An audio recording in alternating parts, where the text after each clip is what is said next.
This one. हाँ doctor हर्ष, मैं कुछ अर्जेंट चीज है, मैं अभी आपको बाद में कॉल करता हूँ। Thank you. So there's a donor arrived from Nagpur. Donor? 23-year-old male. 23.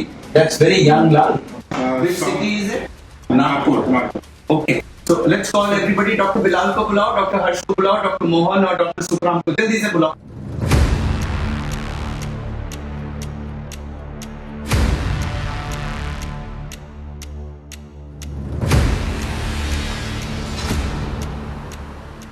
हम लोग करीब 1 घंटा वेट करके बड़े आशावान थे कि ये लंग्स हमें मिलने वाले, लेकिन पता लगा कि नहीं, वो चेन्नई के किसी हॉस्पिटल में कोई और सीनियर पेशेंट था और वो उसको अलॉट हो गए हैं। 3 बजे का टाइम था। बुरा लगा, लेकिन ठीक है, जो सीनियर है उसको मिल जाएगा।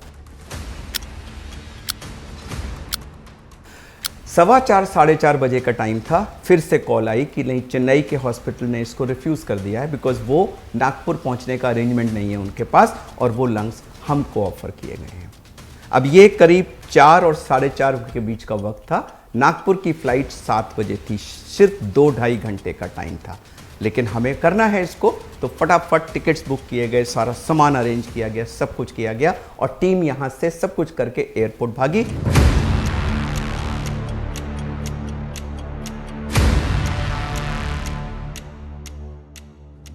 मैं इसमें इन्वॉल्व नहीं था क्योंकि मैं किसी प्रेयर मीटिंग में गया था और मेरा मोबाइल वहां साइलेंट पे था। 5:20 का टाइम था जब मैं बाहर आया और मैंने देखा कि मोबाइल में 15-20 मिस्ड कॉल हैं और वो बज रहा था बार बार। जब मैंने कॉल लिया तो मेरे कॉलीग थे डॉक्टर हर्ष, उन्होंने कहा आप कहाँ हैं? मैंने कहा मैं लोधी कॉलोनी के पास हूँ, तुरंत आप एयरपोर्ट आइए, हमें 7 बजे की फ़्लाइट पकड़नी है। वो लंग्स हमको अलॉट हो गए हैं। So once we were allocated the lungs from the government, हमारी एक सर्जिकल टीम नागपुर गई डोनर का लंग्स रिट्रीव करने के लिए और दूसरी सर्जिकल टीम यहाँ पर रेसिपिएंट के ओटी की तैयारी करने लगी। जैसे ही डोनर का हार्ट रुक जाता है तब से लंग्स का इश्कीमिया टाइम शुरू हो जाता है। ये लगभग 6 से 8 घंटे का ड्यूरेशन रहता है, जिसमें लंग्स को डोनर की बॉडी से निकालना, उसको रेसिपिएंट हॉस्पिटल में ट्रांसफ़र करना और रेसिपिएंट की बॉडी में लगाना, ये सब कुछ हमें 6 से 8 घंटे के टाइम में हमें करना होता है। 12:30 बजे हम 4 लोग नागपुर शहर में आईसीयू में डोनर को ओटी शिफ्ट करने के लिए तैयार हैं और यहाँ हमारे हॉस्पिटल में रेसिपिएंट कोविड पॉजिटिव आ गया। अनफॉर्चुनेटली जो हमारा पहला रेसिपिएंट आया वो कोविड पॉजिटिव आ गया था, but by luck we had another patient also जो सिमिलर मैचिंग क्राइटेरिया के थे। हमने उस दूसरे पेशेंट को इमीडिएटली हॉस्पिटल के अंदर लिया, सारी प्रिपरेशन स्टार्ट की ताकि जब हमारे पास एक्सप्लांटेड ऑर्गन आ जाए, लंग्स आ जाएं, तो उस लंग को लगाने में टाइम वेस्ट बिल्कुल ना हो और हम जल्द से जल्द रेसिपिएंट में नया लंग ट्रांसप्लांट कर पाए।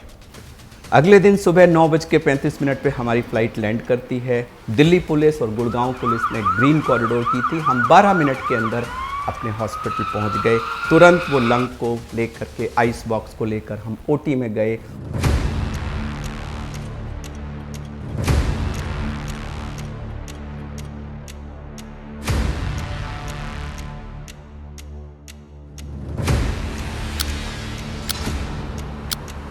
सुबह 10 बजे के करीब मेरे पास इंफॉर्मेशन आई कि नागपुर से लंग आ गया है थिएटर में और ऑपरेशन शुरू हो गया है।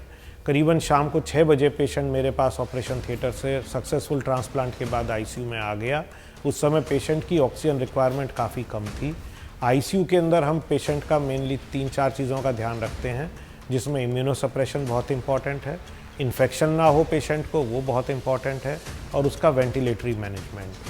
तो ये जो सारी प्रक्रिया है जो पिछले दिन 2 बजे शुरू हुई और पूरे शाम रात, पूरी रात को मिडनाइट ड्रामा, करीब 28 घंटे का ये नॉन स्टॉप एक मिनट के प्रेसिशन का ये पूरा का पूरा प्रोसेस होता है। ऑपरेशन एक छोटा सा पार्ट है उसका, बहुत अहम पार्ट है, टेक्निकली मुश्किल पार्ट है, लेकिन जो पूरा का पूरा प्रोसेस, इसमें कोई भी व्यक्ति अगर अपना रोल ना प्ले करे तो पूरी की पूरी चेन टूट जाती है। लेकिन खुशी इस बात की है कि इस सब के अंत में उस रिसिपिएंट को एक जीवन दान मिलता है, उसको एक नया लंग मिलता है और उसको न्यू ब्रेथ ऑफ लाइफ मिल जाती है।